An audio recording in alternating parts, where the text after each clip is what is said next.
Muy buenos días, soy Carmen Enit Acevedo y estamos en Esto es lo último por Bonita Radio. Precisamente vamos a entrar a hablar de inmediato sobre lo que está ocurriendo en Estados Unidos a partir del asesinato de George Floyd el pasado lunes. Un policía arrestado, detenido, acusado de asesinato en tercer grado. Vamos a hablar sobre las diferencias, sobre todo, cuál es la justificación que dio el fiscal de distrito de Minnesota sobre esta acusación. Pero antes yo quisiera hablar con el licenciado Osvaldo Burgos Pérez, que en Puerto Rico es una de las personas que habla sobre los derechos humanos, que es un activista de derechos humanos. Quisiera enmarcar todo lo que está ocurriendo en Estados Unidos con ese racismo que lleva décadas en la historia moderna, que lleva siglos en Estados Unidos y que hoy parece, en pleno siglo XXI, estar rompiendo las cadenas de las personas que en Estados Unidos, no solamente los negros y las negras en Estados Unidos contra quien ese racismo ha sido rampante, sino personas empáticas de la comunidad blanca y de otras comunidades diversas en términos étnicos sobre lo que está ocurriendo desde la brutalidad policíaca. Me parece que ese es el primer tema que debemos tocar después de que llevamos por lo menos 24 horas, que hay manifestaciones y protestas en Estados Unidos que ya cobró la vida de un joven de 19 años en la ciudad de Detroit. Vamos a hablar con el licenciado Osvaldo Burgos, a quien tenemos vía telefónica. Licenciado, buenos días. Buenos días, Carmenita, a ti y a los amigos y amigas cibernautas. Licenciado, el asunto en Estados Unidos a partir del asesinato de lo que yo he denominado ejecución de Estado por parte de un policía en Minneapolis se ha tornado en lo que se puede considerar una preguerra civil en Estados Unidos. Yo digo que llevamos décadas en la historia moderna, pero definitivamente hay siglos. Esto es una demostración finalmente de que el pueblo estadounidense, desde sus diversidades, se cansó de la impunidad con relación al racismo. Pues mira, yo coincido de que estamos en un momento crucial dentro de la historia del racismo en los Estados Unidos, ¿verdad? Que ha sido estructural por siglos, ¿verdad? Yo creo que no, esta situación que se dio en Minneapolis no se puede ver aislada de toda la historia que ha tenido Estados Unidos, desde la esclavitud, todo el trato a las personas negras, las leyes de Jim Crow que tuvieron por 103 años hasta los años 60, con toda la historia de la segregación racial y todo el asunto del racismo que impera en la sociedad norteamericana, que no ha cesado, ¿verdad? Ya se pararon las leyes de segregación y hubo decisiones importantísimas del Tribunal Supremo de los Estados Unidos, pero la sociedad norteamericana sigue siendo una sociedad muy racista y muy segregada racialmente. Así que, y hemos visto, ¿verdad? Hay estudios incluso, hay un estudio de la Universidad de Rutgers del año 2019 que planteaba que ser negro, o sea, la policía es la sexta causa de muerte para las personas negras en los Estados Unidos. O sea, la relación policía-persona negra, sexta causa de muerte. Así que este asunto de que estamos viendo ahora en Minneapolis no es aislado. El mes de mayo empezó con el asunto del hombre negro asesinado, esta vez no por la policía, por un padre y un hijo, sí, en el estado de Georgia. Exacto. ¿Verdad? Que no, a no ser por un video, y esto un poco también importante, como la cuestión de la tecnología pone a relieve unos asuntos que estaban pasando, porque si aquí no hubiese habido, en el caso de Minneapolis, no hubiese habido un video, la versión de la policía que ellos esposaron desde el principio era de un hombre violento que se había resistido al arresto, que representaba un riesgo a la seguridad de los policías, y vimos ya ha trascendido que esto fue un caso de una ejecución extrajudicial por parte de los policías blancos contra este hombre meramente por ser negro. Así que el asunto yo creo que colmó la copa y ha traído, ¿verdad? Uno puede recordar en 1967 hubo un proceso de revolución muy fuerte en Detroit. También me recuerda esto cuando aquel jurado en el caso de Rodney King en Los Ángeles. Exacto, 1992. Absolvió a aquellos policías, ¿verdad? Pues que causó mucha indignación, no solamente en Los Ángeles, ¿verdad?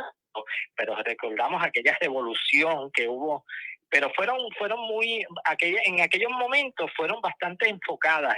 En este momento hemos visto como en distintas ciudades de los Estados Unidos, la gente está tirándose a la calle y la realidad es que la respuesta que está dando, particularmente desde la posición de Trump, que es parte del que ha encendido este motor del racismo que estaba ahí, existía solapado, pero ahora está empoderado porque tiene un presidente que favorece ese tipo de conducta. Pues la respuesta ha sido nefasta, ¿verdad? Y yo creo que los resultados que estamos viendo y que se van a seguir viendo en los próximos días van a desembocar en un asunto revolucionario que quisiera el universo que cambie el curso de la historia en esa sociedad.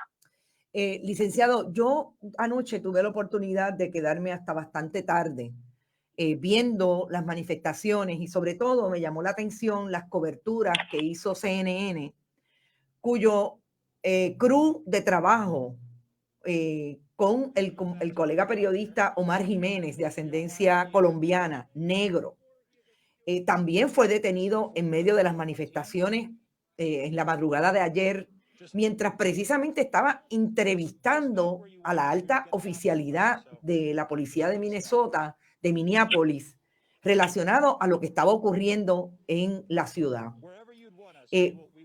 Es de alguna manera la institucionalización del racismo que incluso nos coloca a los periodistas que son evidentemente negros en el medio de toda esta expresión racista del Estado. Pues mira, sí, incluso en la misma cobertura que tuvo CNN donde arrestan a Jiménez, había otro crew de CNN también, pero el periodista era blanco y allí no hubo intervención. Hay quienes han planteado, bueno, pero es que afectaron personas blancas en el crew. Claro, pues se llevaron todo el crew, pero el primero que se llevaron fue el periodista que estaba en medio de una entrevista. O sea, es bien curioso cuando uno nota en este proceso de entrevista que él en el proceso de entrevista le empiezan a arrestar sin decirle, y él en medio de la entrevista pregunta, pero ¿por qué me están arrestando? Y entonces ahí es que cuando empiezan los cuestionamientos de su arresto, y obviamente el próximo que se va es el camarógrafo, bueno, primero el productor y luego el camarógrafo, porque el camarógrafo estaba grabando todo lo que estaba pasando. Y entonces incluso la cámara se quedó en el piso por un tiempo, porque no se percataron que la cámara estaba encendida. Pero evidentemente esto es que el racismo no discrimina, ¿verdad? Cuando tú eres racista, no discrimina contra quién es el racismo, ¿verdad? El racismo, por contradictorio que parezca lo que estoy diciendo, el racismo va dirigido a unas personas en particulares y obviamente aquí las personas negras, el valor, independientemente la posición que ocupan en la sociedad, tú tienes menos valor para eso, y máximo cuando tienes a todo este cuerpo de la policía empoderado defendiendo a su colega que mató, asesinó a este hombre y que fue lo que catapultó todas estas manifestaciones. Pues entonces los tienes empoderados. Tienes un presidente diciendo que básicamente les dio la directriz de tirar a matar. Están empoderados dentro de su racismo, ¿verdad? Porque este racismo ha existido todo el tiempo. Claro. Pero está así, yo coincido contigo, está institucionalizado, e incluso el problema del racismo en los Estados Unidos es que es un problema sistémico, apoyado por el propio sistema, por el sistema de justicia, por el sistema legal y por toda una estructura que favorece este trato desigual a las personas negras. Lo hemos visto en las manifestaciones, o sea, hace poco hubo manifestaciones de personas armadas, hombres y mujeres blancas, armadas, que tomaron incluso capitolios y oficinas de gobierno y frente a las residencias de gobernantes, haciendo manifestaciones en contra de los cierres, los lockdowns relacionados con el COVID, y allí no vimos una intervención ni una fuerza policíaca, una demostración de fuerza policíaca como la que tenemos acá. Es más, la policía no intervenía.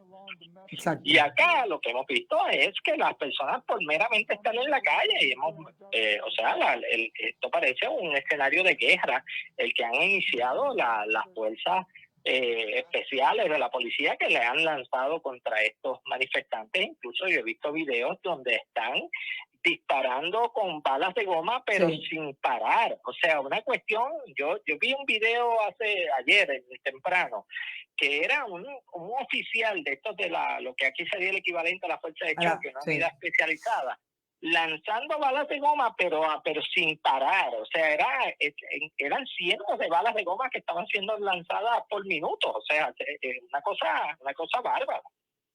Así que claro que es sistémico y claro que está apoyado todo este racismo por las fuerzas del Estado. ¿Hasta qué punto organizaciones como Amnistía Internacional pueden entrar en la discusión pública de lo que está ocurriendo en Estados Unidos? Bueno, ya Amnistía ha iniciado y ha puesto, tiene en la calle observadores dentro de estos procesos de manifestaciones. Ya han salido manifestaciones de parte del movimiento, de las oficinas, tanto de la oficina de Estados Unidos como de la oficina regional de las Américas. Y me parece que las organizaciones tienen que empezar a reclamarle acción a las autoridades, ¿verdad? Y imponer responsabilidad. Yo creo que no solamente Amnistía y otras organizaciones como Human Rights Watch, la American Civil Liberties Union, que sabemos que está activo en estos procesos, y estos son uno de los temas que trabajan. Pero sí, obviamente esto es una crisis de derechos humanos que lo que ha hecho es salir a la luz luego del asesinato de George Floyd, pero que está ahí. Así que es un tema que se tiene que trabajar desde la perspectiva de derechos humanos, y por otro lado, que nos debe traer a reflexionar en Puerto Rico, porque el tema del racismo también lo tenemos aquí. Claro. Lo que pasa es que este es un tema que aquí se mete debajo de la alfombra. Cada vez que, esto es como cuando barremos la basura debajo de la alfombra porque llegó visita, cada vez que tratamos de atender este tema, se trata de minimizar, se trata de esconder, y entonces con esta cuestión de que somos la raza puertorriqueña, y ese discurso romántico, ¿verdad? Se solapa, pero aquí ahora lo hemos visto, Carmen Enit, en todo el asunto de la pandemia, hemos visto cómo las comunidades negras que viven producto, ¿verdad? En una situación precaria, producto de ese propio racismo, sufren los mayores embates, y uno lo ve cuando cuáles son la gente que está pasando mucha hambre. Pues son las comunidades. En la medida que tu piel oscurece, más precaria es tu situación. Y eso es un tema que tenemos que trabajar en Puerto Rico, y no esperar a que tengamos un asesinato de un negro o una negra en Puerto Rico para entonces tirarnos a la calle y reclamar que se acabe el racismo por una vez y por todas. Claro, y obviamente no puedo dejarlo ir sin que me comente que el Tribunal de Apelaciones ayer acaba de decirle al Departamento de Educación que no hay manera de que le dé una moción en auxilio de jurisdicción para paralizar la apertura de los comedores escolares. ¿Supone que el departamento viene obligado, o usted cree que van a recurrir al Tribunal Supremo precisamente de la denegatoria que le da el Tribunal de Apelaciones? Pues mira, a mí desconociendo la mezquindad con la que ha actuado el Estado en este caso, no me extrañaría que soliciten o un certiorari de esa determinación, o que pidan una certificación para que el caso sea elevado al Tribunal Supremo de Puerto Rico, ¿verdad? Cualquiera de las dos sería nefasta, incluso aún cuando sabemos que la mezquindad es grande, porque la vimos en todo el proceso. A mí me sorprendió cuando yo recibí esa moción, esa apelación y la solicitud en auxilio de jurisdicción. A mí me parecía increíble que un Estado en un estado de emergencia le diga a sus ciudadanos: yo no te voy a alimentar y yo no tengo ninguna obligación de alimentarte. Terrible. Solicitaron ese auxilio, ¿verdad? El tribunal, luego nosotros nos opusimos ayer, este auxilio lo solicitaron antes de ayer por la tarde. Nosotros ayer a primera hora radicamos una oposición porque queríamos que el tribunal tuviera nuestra posición, porque esas mociones en auxilio de jurisdicción se pueden otorgar ex parte, ¿verdad? Sí. Nosotros queríamos que el tribunal tuviera nuestra posición antes de actuar sobre la misma, la tuvo y la tomó en consideración y ya vimos, el tribunal le declaró sin lugar, lo cual el efecto jurídico es que la sentencia sigue en vigor y es ejercitable, o sea, tienen que cumplirla. Esta no es la sentencia civil típica que hay que esperar los 30 días para que sea final y firme, no, desde el momento en que se dicta ejecutable, el Estado tiene la obligación de proveer los alimentos a la ciudadanía. Si recurren, incluso yo he hecho un llamado a que aquí quien tienen que preguntarle directamente es a la gobernadora. Esta es la política pública, gobernadora, de usted, de dejarle a la gente morir de hambre. Claro. Porque aquí no puede quedarse esto, no, estos son los abogados de justicia. No, los abogados de justicia representan a un cliente y en este momento el cliente más trasciende al secretario de Educación, porque esto es un caso de política pública, claro. De política pública del Ejecutivo que tiene que ser atendido por la gobernadora, y esto no es un asunto de venir con tecnicismos jurídicos a plantear, no, porque hay una cuestión política. No, aquí lo que hay es una sociedad que está pasando hambre, un sector de la sociedad amplio que está pasando hambre, y una obligación que el Estado se ha negado a cumplir. Y obviamente en la medida en que el Estado le pide al tribunal que no lo obligue a abrir los comedores, es plantearle, mira, nosotros queremos hacer lo que nos dé la gana, incluyendo no abrir ningún comedor o cerrar los que ya están abiertos.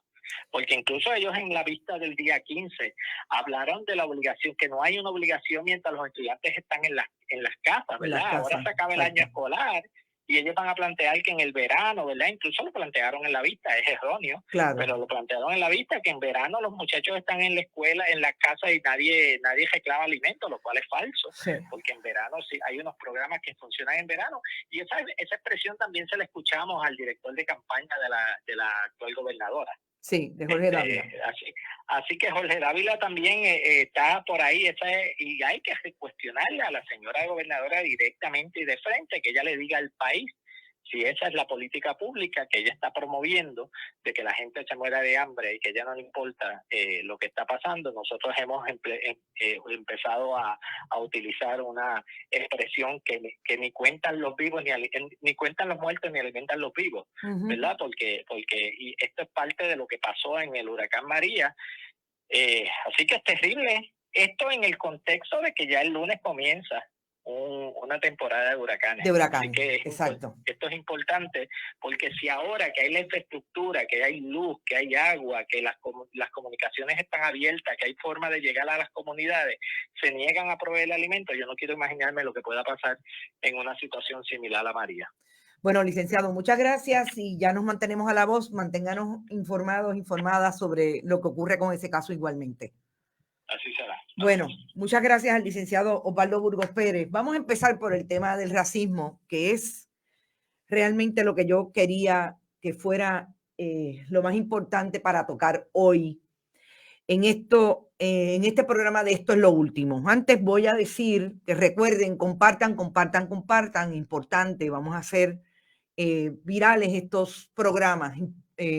Las audiencias están aumentando y para nosotros es súper importante que sigan aumentando para mantener el ritmo de este periodismo que quiere ser valiente e imparcial, y en eso vamos a insistir. Ustedes todos han comentado, y yo voy a empezar por el asunto de que en efecto en Puerto Rico hay racismo. Esa última parte del licenciado Osvaldo Burgos, y es bien tímido. Es bien tímido. No es tímido el racismo. Yo creo que el racismo, no importa cuál sea la manifestación, de decirme negrita o de decirme negra fea, los chiquitismos que se utilizan en el racismo, es independientemente racismo igual, y lo que debe ser una persona donde quiera que se encuentre es antirracista. Y yo creo que, dicho eso, me parece que sí que es importante que contextualicemos que en Puerto Rico existe ese racismo que en Puerto Rico también, en la época moderna, ha habido asesinatos extrajudiciales. Y eso lo hemos visto desde pasar por el asesinato político extrajudicial del Cerro Maravilla hasta en las calles del país contra una persona dominicana, un hombre negro dominicano, como ha ocurrido. Y son casos que están ahí, en la esfera judicial, sobre todo en la esfera judicial de Estados Unidos en Puerto Rico, porque casi todos los casos de brutalidad policíaca en este país se dan alrededor de esa jurisdicción.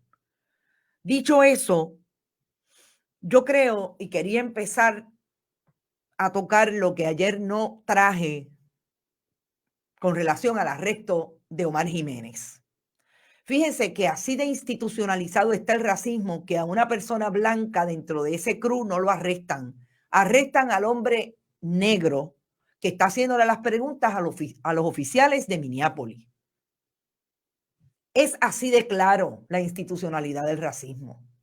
Es así de claro cuando usted está atendiendo la conferencia de prensa del fiscal de distrito de Minneapolis y él le cuesta trabajo hablar de lo horrible del crimen. Un hombre blanco, fiscal de distrito, que yo pensaría que tiene algo de razón cuando habla de que radicaron un caso que ellos pueden probar en este momento. Porque ustedes saben que lo acusaron a Derek Chauvin, el asesino, policía asesino de George Floyd, de un cargo que no tiene como elemento del delito la premeditación. Y nosotros pensaríamos que si vemos el video 3, 4, 5 veces, ahí hubo premeditación. Pero el fiscal tiene, además del problema de que se le hace difícil argumentar lo horrible, lo terminó diciendo, pero se le hizo difícil. Tiene razón cuando dice que ese es el caso que pueden probar ahora mismo. Y es posible.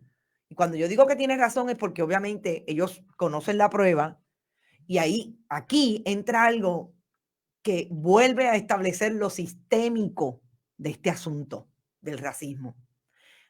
Hay una autopsia en el caso de Floyd que dice que no hay evidencia de estrangulamiento, que no hay evidencia de que esta persona, cuando le puso la rodilla en el cuello a este hombre de 45 años, que no se resistió al arresto y lo tuvo 2 minutos y medio en esa posición, no hay evidencia de que eso haya sido premeditado.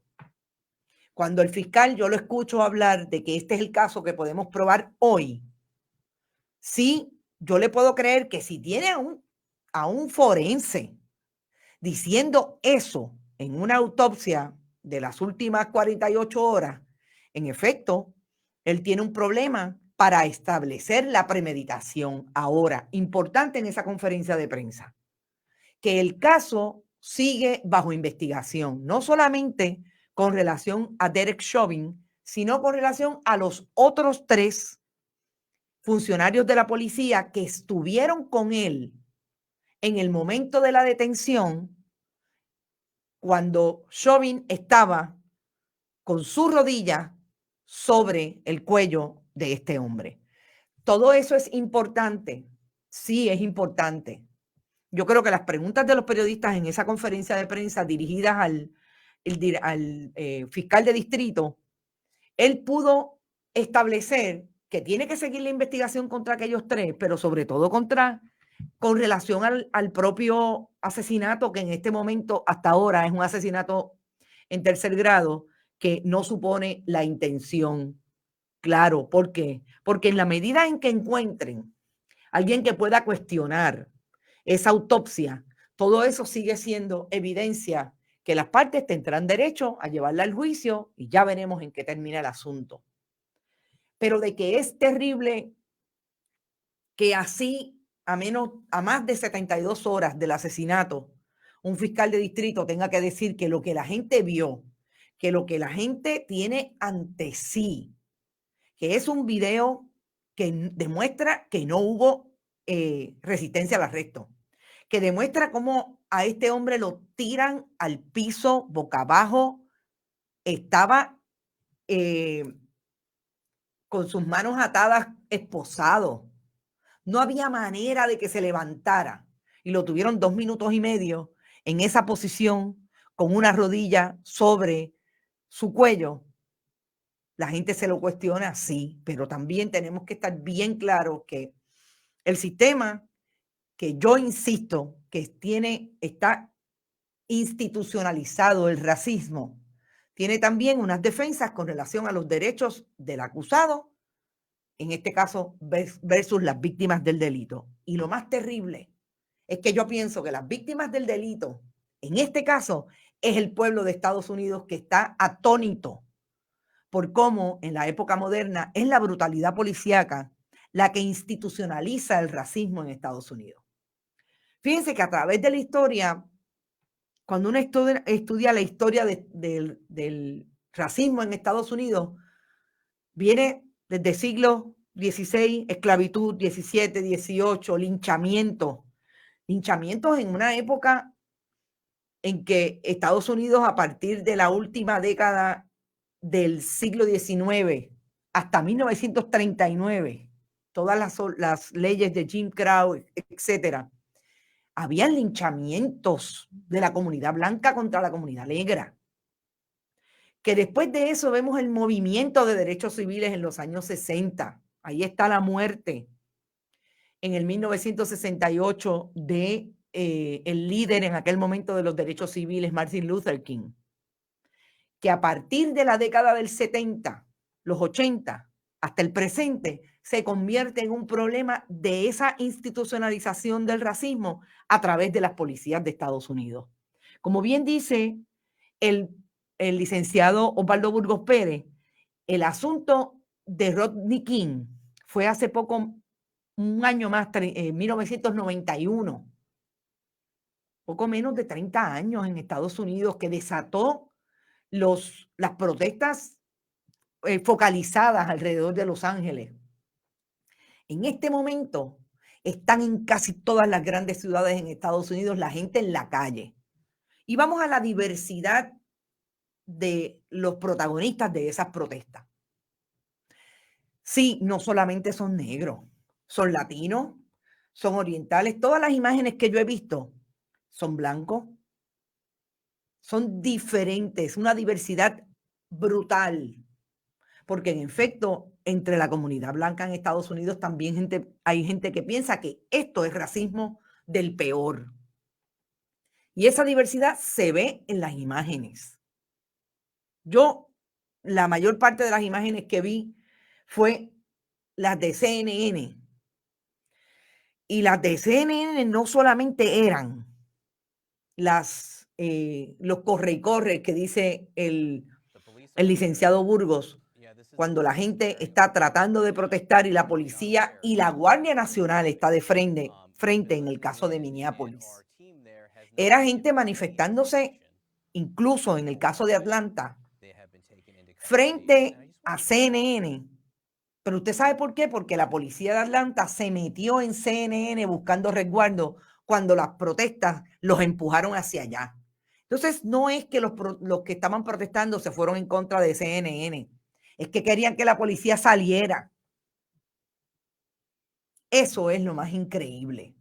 O sea, todo esto, que si usted lo ve a prima facie, como decía alguien en las redes sociales, pues usted pensaría, le están tirando a CNN, que hasta el momento ha sido uno de los medios nacionales en Estados Unidos que más crítico ha sido de la administración Trump. No, es que ocurrió que los policías se fueron a guarecer allí y entonces, por eso la masa de personas protestando se fueron en contra para que ellos salieran de donde estaban. Como dice Gladys Esther Cuevas, violencia produce violencia. Hay alguien que comentó, ahora mismo, honestamente no recuerdo el nombre, que es que no se vale, no me acuerdo básicamente, pero está criticando el hecho de que están que hay violencia contra edificios públicos, etcétera. Yo dije algo ayer que voy a repetir hoy. Yo creo que nosotros tenemos que muy bien contextualizar en qué momento estamos viviendo las peores demostraciones de racismo institucional en Estados Unidos, partiendo de su mismo presidente. Y ahí están las imágenes de los twitters de ayer del presidente Donald Trump diciendo que estaba enviando Guardia Nacional porque si iban a haber protestas de esta naturaleza, ellos iban a disparar. Ustedes me dirán quién es el que quiere la confrontación entre unos y otros.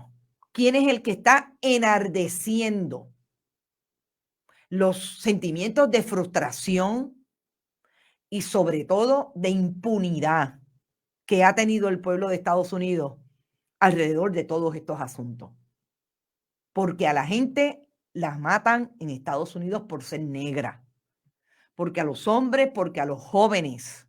Yo hablé hoy, esta mañana, con una amiga y leí un mensaje de otra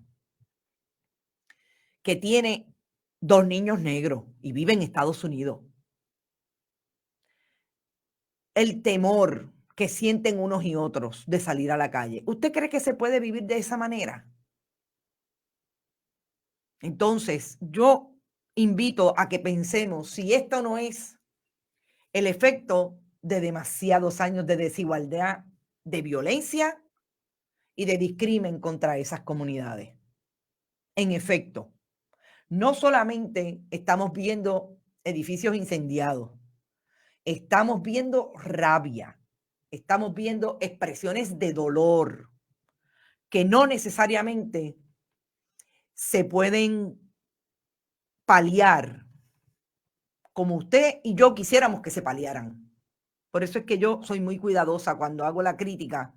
En este momento, como diría la amiga Silvia Álvarez Curvelo, lo que tenemos que estar criticando es precisamente la violencia institucionalizada que hay en Estados Unidos contra la comunidad negra y con todo lo que sea diferente, porque hay una comunidad blanca que se siente que está perdiendo el poder, además de creer e internalizar que ellos son más y que ellos son mejores que nosotros los demás.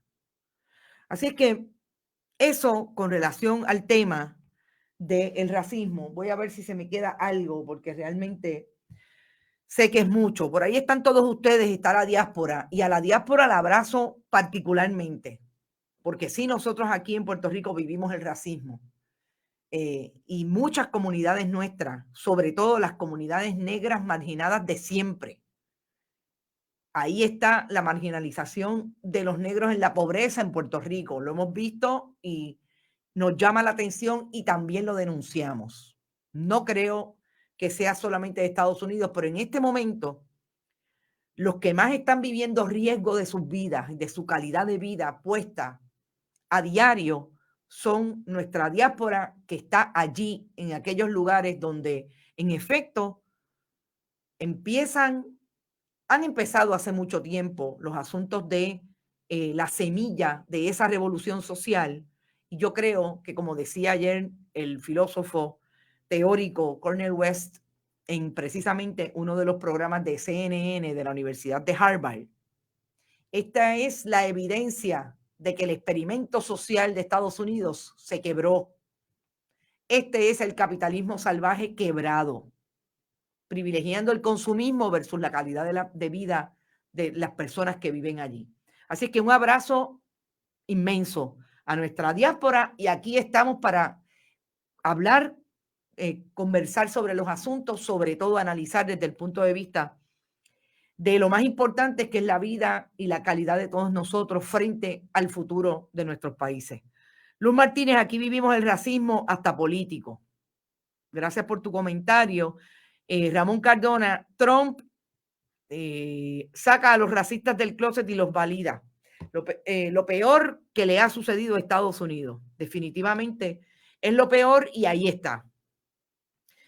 Tenía algo que decir, pero ya mismo lo recuerdo con relación a este asunto que no se me puede quedar Hola nuevamente, soy la amiga de Maribel Rosado. Mis saludos desde Pensilvania. Esto es terrible, abuso máximo, qué sufrimiento ser asfixiado y morir lentamente. Gracias, Marichío, sí, ya te reconozco, sé quién eres y gracias por seguir a Bonita Radio. No se olviden, compartan durante el programa, después del programa. Vaya a YouTube, suscríbase, iVoox, iTunes y Spotify. Allí están los podcasts y si le parece que puede donar, bonitasradio.net, ATH Móvil, Fundación Periodismo 21, a través de la aplicación de negocio. Margarita, la mezquindad y la bondad de todos los seres humanos la ha experimentado, pero es a través del humanismo. Va muy rápido y no lo puedo leer completo. Pero bueno, ya, Margarita, aprecio tu comentario. Hay un video bien impactante de una chica que ha perdido ya 2 hermanos por el racismo. Igual de fuerte el video. Así es, así es. Y eso es lo que nos debería estar provocando hoy indignación, comentarios sobre todo. Y yo los invito, no tengo ningún problema de que lo hagan a no solamente compartir, comenten, indígnense, que lo sepa el mundo. Y en Puerto Rico, que lo sepa la gobernadora Wanda Vázquez, que no solamente no habla de si hay que alimentar o no a los ciudadanos que viven en este país en el momento de la pandemia. No habla de nada relacionado a lo que está ocurriendo en Puerto Rico y en Estados Unidos, la nación en que ellos alegan debe abrazar todo puertorriqueño porque nos daría igualdad. Y vamos a empezar por ahí. Yo quiero empatar y hacer una contextualización del asunto de el racismo en Estados Unidos con un lema, un jingle, como yo les llamo, que tiene la administración del Partido Nuevo Progresista, sobre todo Jennifer González, cuando habla de las bondades de Estados Unidos para que aquí se abrace la estadidad. Y no se olvide que estamos frente a un plebiscito el 3 de noviembre que dice estadidad sí o no.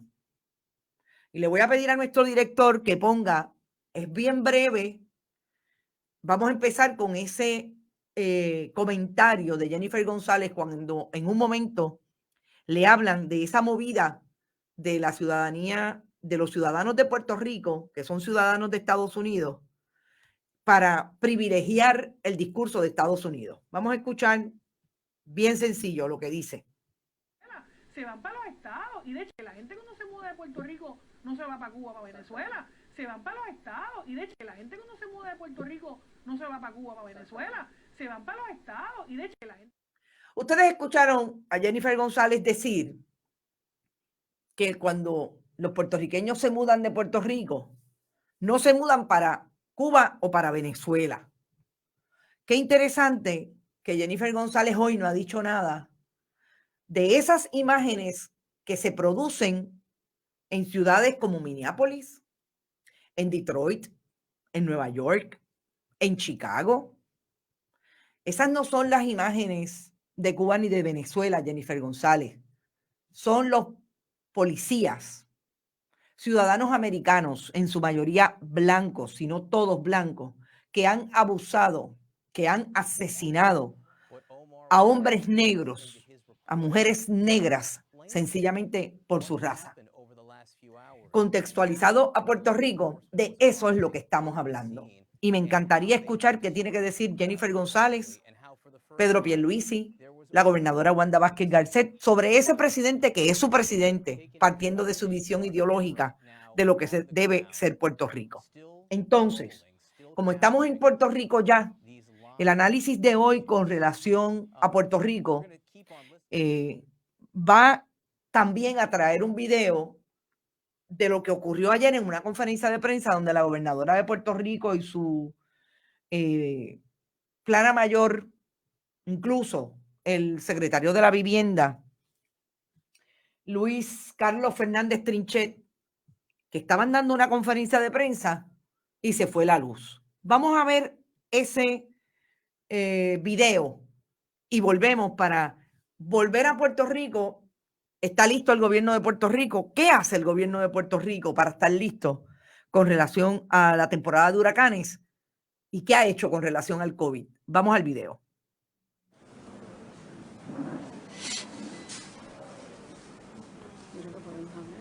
Sí.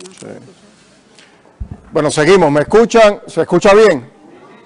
¿Se puede seguir o hay que esperar? Ok. Ok. Sí. Agua, ¿te tomo agua? 1, 2, 3, ¿se escuchan? 1, 2, 3. 1, 2, 3. 1, 2, 3. 1, 2, 3. ¿Se escucha? 1, 2, 3. 1, 2, 3. ¿Se escucha? ¿Se escucha este micrófono? Pues denme un break, por favor. ¿Quiere agua, jefa? No, yo estoy bien. ¿Está bien? Sí, eso no me parece, no se causa, digamos. Se supone que ya se escuche, pero no se ve por la falta de luz. Pero ¿se escuchan? Ya regresamos.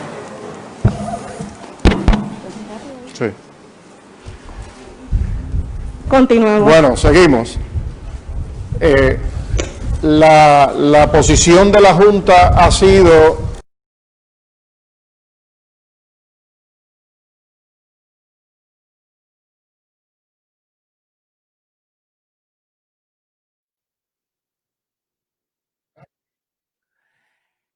Estamos y regresamos después de escuchar lo poco que se pudo escuchar. Vamos por parte. El secretario de Asuntos Públicos se le acerca a la gobernadora para preguntarle si está bien. La gobernadora le dice, sí, bien nerviosa. Sí, yo estoy bien.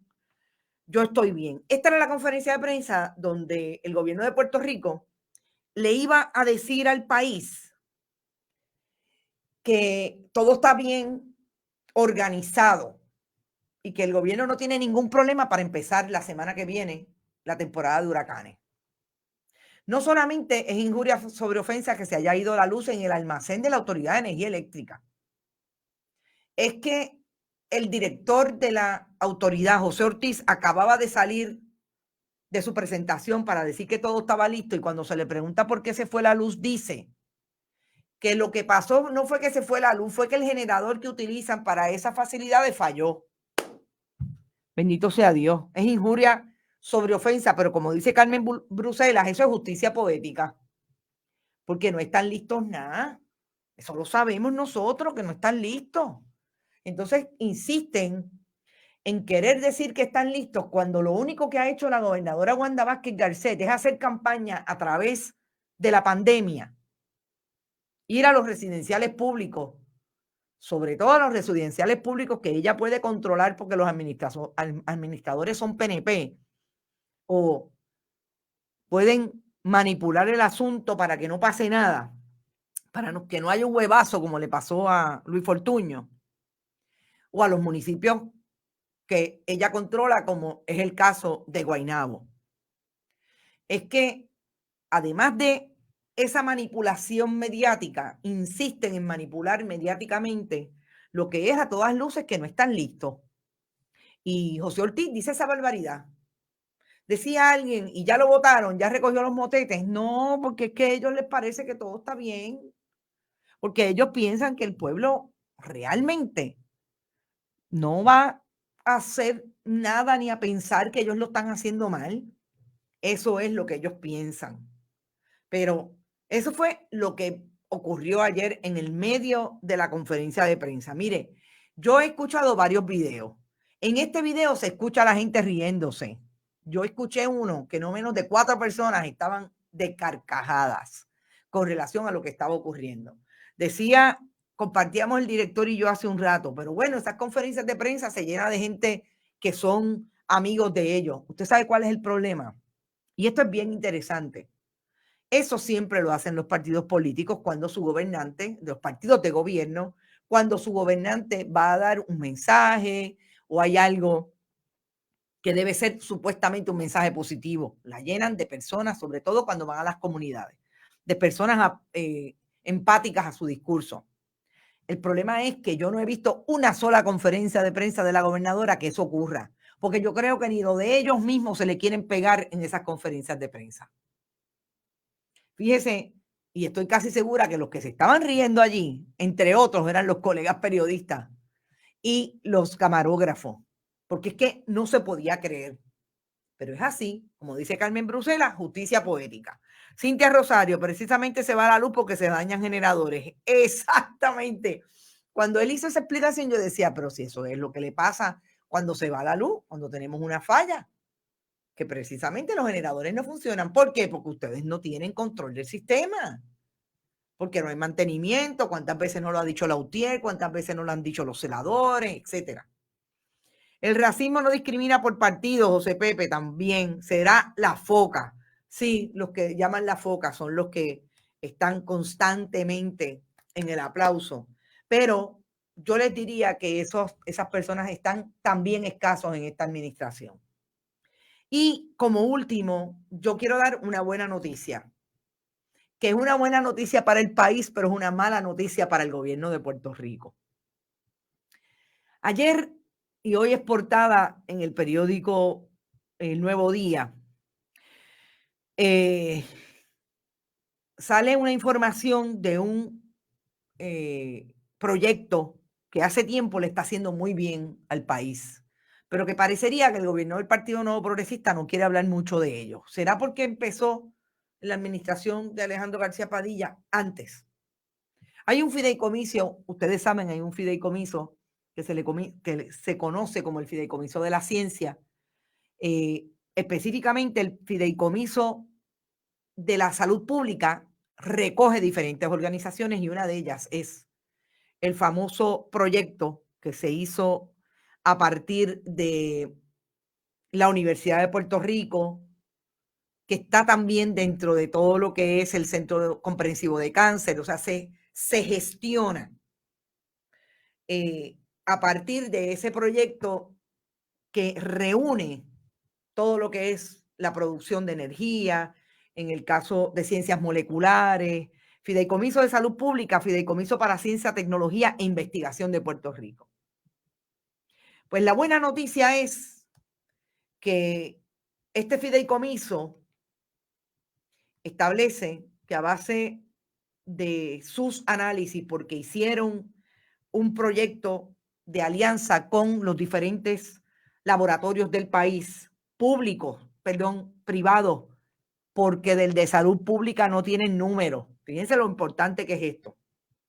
Puerto Rico ya ha alcanzado por lo menos las 100,000, el suministrar 100,000 pruebas moleculares, lo que podría convertir al país hasta el momento en una de las tasas de prevalencia más bajas del COVID-19 bajo jurisdicciones estadounidenses, y en este momento lo coloca ante la oportunidad de convertirse en uno de los pocos países del mundo en controlar la pandemia, a pesar de que el gobierno de Puerto Rico no tiene un proyecto relacionado a hacer las pruebas, identificar el rastreo de contagio desde el gobierno, Departamento de Salud, y aislar para mitigar.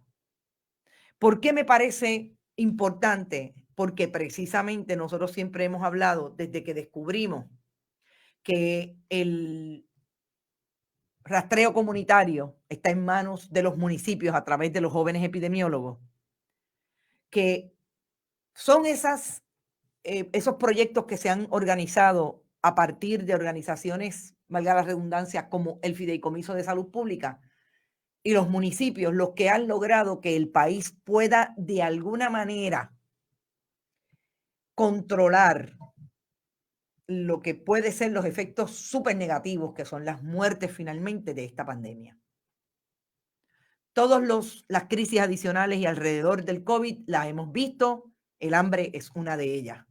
Incluso esa está siendo controlada, a pesar de que todavía no se llega al 100% de las personas, por organizaciones sin fines de lucro y gente, abogados e interesados en el tema de los derechos humanos y activistas, como los que han ido a los tribunales a obligar al Departamento de Educación de abrir los comedores. Pero esta es la mejor noticia que hemos recibido en términos de ciencia con relación al COVID. Como dice uno de los activistas neurocientíficos que está alrededor del fideicomiso, Daniel Colón Ramos, lo que no puede pasar es que lo dañemos ahora. O sea, todavía necesitamos seguir haciendo pruebas. Necesitamos identificar el contagio comunitario, aislar para mitigar. Sigue diciendo el doctor José Rodríguez Orengo, que es el director, entendemos que en un futuro no muy lejano, si se continúa con los procesos de mantenernos con el distanciamiento físico, vamos a llegar al mismo punto al que llegó Nueva Zelanda. Eso es fundamental. Eso puede ser una realidad para nosotros en un futuro no muy lejano. El fideicomiso dice que llegó a esta conclusión tras la isla haber arribado esta semana a una importante meta en la batalla contra el COVID, la realización de las 100.000 pruebas moleculares hechas en los principales 6 laboratorios de referencia. ¿Quiénes son? Laboratorios Borinquen, Core Plus Laboratories, Immunoreference, Ponce Health Sciences University, la Universidad de Ponce, Quest Laboratories y Toledo. Ustedes recordarán que esos fueron los primeros que salieron un poco cuando empezó la crisis en Puerto Rico a partir de la identificación, después que llevábamos 2 meses que el Departamento de Salud decía que no pasaba nada. Fueron los primeros que fueron vocales relacionados a esto. Pues independientemente del gobierno de Puerto Rico, han seguido trabajando. Los reúne el fideicomiso y es el fideicomiso el que está dispuesto a decir, miren, aquí llegamos a las 100.000 pruebas. El conteo no incluye las pruebas hechas en algunos otros laboratorios pequeños en la isla, ni las aproximadamente 12.000 de 100.000 de la empresa privada y cuasi pública con relación al fideicomiso a 12.000 que ha hecho el Laboratorio de Salud Pública. ¿Por qué? Porque no tienen proyecto. Como no se hablan unos a otros, ahí está. ¿Qué decidió hacer el país? Representado por estos científicos, unos más jóvenes que otros, representados por unos laboratorios en la empresa privada que dijeron, vamos para adelante a manejar esto, hacer el trabajo independientemente. Y yo creo que estas son buenas noticias para el país. Son noticias que debemos seguir replicando, debemos seguir cuestionando. Yo estoy haciendo un intento por hablar con el doctor Orengo o cualquier representante. Ha sido difícil hoy, sobre todo, comunicarnos con ellos, pero espero que para el lunes podamos tener esa entrevista a las 5 de la tarde, porque igual que lo hicimos con la epidemióloga del municipio de Villalba, nos parece que esto es súper importante. Seguir hablando sobre esto y que ustedes sepan que a pesar de que no hay gobierno, hay país, representado en las figuras de los científicos como los que están en el Fideicomiso de Salud Pública, en los epidemiólogos de los municipios, en tanta gente, organizaciones sin fines de lucro que están haciendo lo que tienen que hacer con relación a alimentar a la población. Estas son buenas noticias. Y con esto yo quería terminar mi programa. Es importante que insistamos y ponlo en la nevera. Hay país, lo que no hay es gobierno. Tratemos de insistir en que este sea el periodismo que podamos seguir reproduciendo en el país para que le dé información veraz al país, para que haga intercambio de opiniones, análisis desde el periodismo y sobre todo mantener las esperanzas en que vamos a construir un país y que vamos a seguir apostando a que nosotros lo podemos hacer. Yo me tengo que ir, son las 11:57 de la mañana. Recuerde, comparta. iVoox, iTunes, Spotify, ahí están nuestros podcasts, YouTube, para que usted se entere. Siga compartiendo todos los programas a nivel de Facebook, que también estamos en Twitter. Y si puede, vaya a ATH Móvil, Fundación Periodismo 21, en el área de negocios. Todavía bonitasradio.net recibe también donativos. Y seguimos. Mañana es otro día de descanso. Descanse. Importantísimo. Gracias a David Esperón por estar ahí, que hoy sé que ha hecho un sacrificio personal para estar con nosotros. Agradecida siempre de eso. Y sobre todo, recuerde que el lunes volvemos con Noticias con Café. El lunes tengo noticias de la Secretaría del Departamento de Justicia. No se pueden perder el programa a las 8 de la mañana. Compartan. Buen fin de semana y nos vemos el lunes.